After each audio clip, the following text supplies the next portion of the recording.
Shalom Elohim buat ketiga pribadi ilahi, Bapa Yahweh Yeshua Hamasya Elohim, Bapa Surgawi, Bagan Iman Lahagu, dan juga Shalom Elohim buat the Kings of the Kings, Pangeran Ilahi Tuhan Yesus Kristus, Pak Aditya Nugrahanto, Roh Alfa dan Omega, dan juga Shalom Elohim buat Roh Kudus, Roh Kebenaran, Mempelai Ilahi Ratu Adil, Bunda Fei Hamdani, dan juga Shalom Elohim bagi semua anak-anak Tuhan dimanapun berada. Hari ini saya akan membagikan firman Tuhan yang terdapat dalam Ibrani pasal 12, ayat yang ke-5 sampai dengan yang ke-11, yang berbunyi demikian. Dan sudah lupakah kamu akan nasihat yang berbicara kepada kamu seperti kepada anak-anak?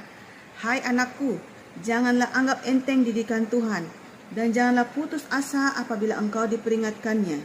Karena Tuhan menghajar orang yang dikasihinya, dan ia menyesa orang yang diakuinya sebagai anak. Jika kamu harus menanggung ganjaran, Allah memperlakukan kamu seperti anak. Di manakah terdapat anak yang tidak dihajar oleh ayahnya? Tetapi, jikalau kamu bebas dari ganjaran yang harus diderita setiap orang, maka kamu bukanlah anak, tetapi anak-anak gampang. Selanjutnya, dari ayah kita yang sebenarnya kita beroleh ganjaran, dan mereka kita hormati.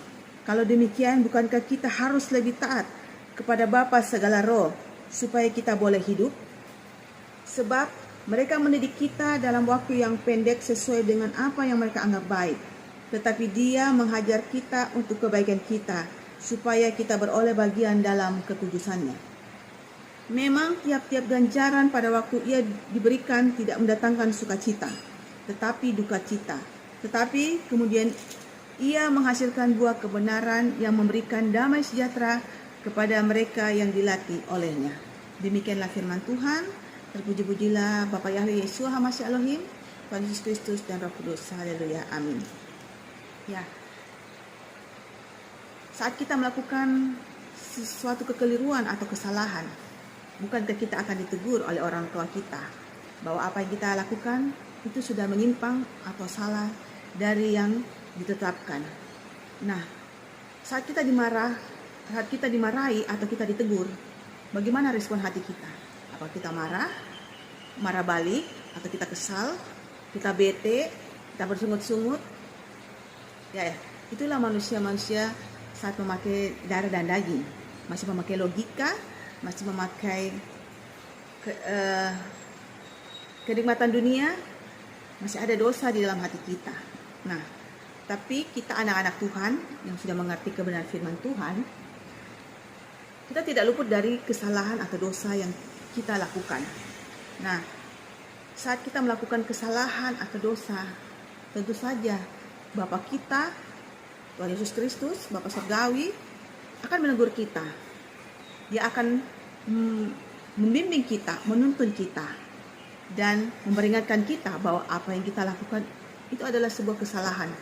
Dan mereka ketiga pribadi ilahi ini tidak akan mau kita jatuh ke dalam lembah kekelaman atau dosa. Maka dari itu, Dia memperingatkan kita sebelum hal itu terjadi.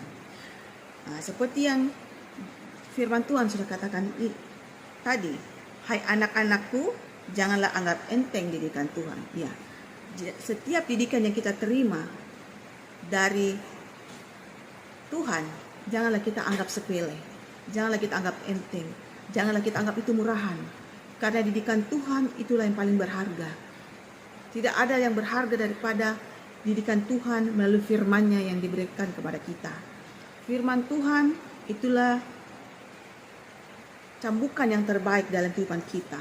Firman Tuhan membersihkan tubuh dan hati kita supaya kita menjadi kudus di hadapan-Nya. Nah, kalau kita tidak kudus di hadapan-Nya, kita tidak bisa melihat Allah kalau hati kita masih kotor.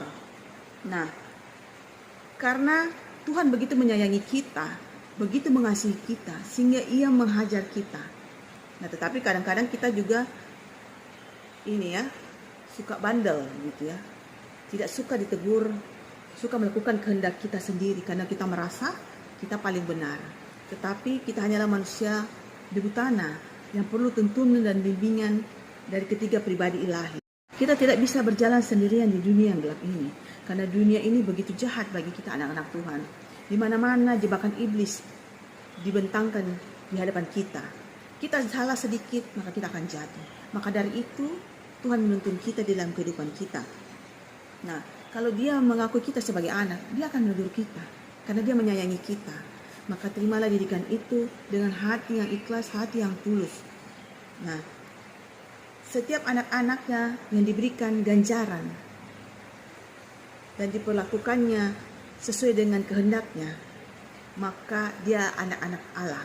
Tetapi ketika anak-anaknya ini keluar dari didikannya dan tidak mengindahkan didikan ataupun tidak mau diberikan ganjaran, maka dia dianggap sebagai anak-anak gampang, anak-anak liar, anak-anak yang tidak mau mendengarkan kebenaran firman Tuhan, anak-anak yang tidak mau menaati segala hukum-hukum kudusnya Tuhan. Mereka berbuat sekehendak hati, dosa semakin dianggap sesuatu yang gampang, dosa diagung-agungkan. Sementara mereka tidak tahu bahwa tubuh jiwa roh mereka itu sudah dibawa ke kegelapan oleh si jahat ini. Mereka tidak pernah sadar, tetapi bersyukurlah kita karena kita masih punya ketiga pribadi ilahi yang selalu setiap hari memberikan kita pesan-pesan untuk kita mengerti bahwa yang saya sudah lakukan ini sudah salah. Saya harus berubahnya, saya harus memperbaikinya lebih baik agar tubuh jiwa roh saya terselamatkan. Nah, seperti dikatakan firman Tuhan, kita harus menghormati, sedangkan Bapa kita yang di dunia kita hormati, apalagi Bapa segala roh. Dialah yang mengajar kita, dialah yang membimbing kita, maka kita harus lebih menghormatinya. Ya, Tuhan kita Yesus Kristus, kita harus lebih menghormatinya, karena dialah Tuhan kita di dalam kehidupan kita, juru selamat kita, gunung batu kita. Kemudian setiap ganjaran yang diberikan dari didikan memang mendatangkan duka cita, sakit bagi daging kita, sakit kita ditegur. Ganjaran itu bisa berupa firman Tuhan yang langsung menusuk hati kita, ataupun dari tantangan-tantangan hidup, kesulitan hidup, sakit penyakit. Nah, Tuhan membentuk kita dari ganjaran-ganjaran itu. Tujuan Tuhan memberikan didikan dan ganjaran kepada kita untuk apa? Membentuk karakter kita, membentuk hati kita dari yang liar menjadi taat kepada Tuhan, menjadi disiplin, menjadi lebih kuat, lebih teguh. Jadi pada saat pencobaan datang, kita tidak menjadi lemah atau kita melarikan diri, mencari keselamatan palsu di luar sana. Nah, Tuhan tidak menginginkan itu terjadi pada setiap anak-anaknya. Jadi memang setiap ganjaran yang Tuhan berikan kepada kita mendatangkan duka cita. Tetapi pada akhirnya ia akan menghasilkan sukacita yang membuahkan kebenaran, yang memberikan damai kepada mereka yang dilatih olehnya. Ya, betul. Dari duka cita berubah menjadi sukacita pada saat kita sudah menyadari, kita membuka hati kita bahwa saya lakukan ini sudah salah. Ini menyakiti diri saya sendiri dan menyakiti orang lain, apalagi menyakiti hati Tuhan. Nah, tindakan kita yang keliru atau yang salah ini, itulah yang diperbaiki oleh Tuhan dengan menegur kita melalui firman-Nya, melalui teguran-teguran langsung. Kita harus meresponnya dengan baik. Tidak kita berdiam diri atau kita bersungut-sungut, saya lagi ditegur ya. Sama seperti kalau kita di rumah ya, ayah ibu kita mengajar kita, kalau kita melakukan kesalahan, pastilah kita ditegur. Agar apa? Agar kesalahan itu bisa diperbaiki dan kesalahan itu tidak melukai diri kita sendiri, tidak mencelakakan diri kita, apalagi mencelakakan orang lain. Nah, seperti itu.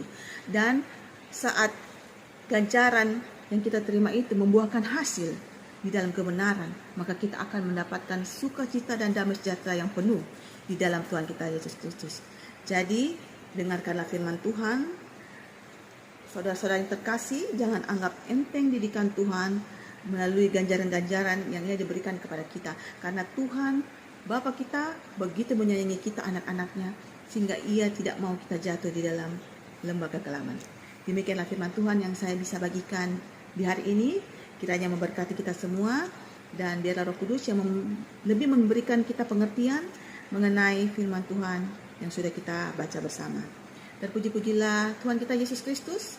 Haleluya, haleluya, haleluya, amin. Dan untuk menutup kesaksian ini, saya akan mengangkat pujian. Ya Tuhan, bimbinglah daku. Bimbinglah daku, ya Yesus, di sepanjang jalan hidupku. Firman-Mu bagaikan suluh, agar ku tak sesat di jalan. Tanpa Yesus di sisiku, tanpa Yesus membimbingku, tanpa Yesus menopangku, ku kan jatuh. Tanpa Yesus di sisiku, tanpa Yesus menopangku, tanpa Yesus membimbingku, ku kan jatuh. Haleluya. Kita angkat lagi pujian selanjutnya, yaitu Bapa Surgawi. Bapa Surgawi, ajarku mengenal betapa dalamnya kasih-Mu. Bapa Surgawi, buatku mengerti betapa kasih-Mu padaku. Semua yang terjadi di dalam hidupku, ajarku menyadari Kau selalu sertaku. Beri hatiku selalu bersyukur padamu, karena rencana-Mu indah bagiku. Haleluya. Terima kasih. Tuhan Yesus memberkati kita semua. Haleluya. Amin.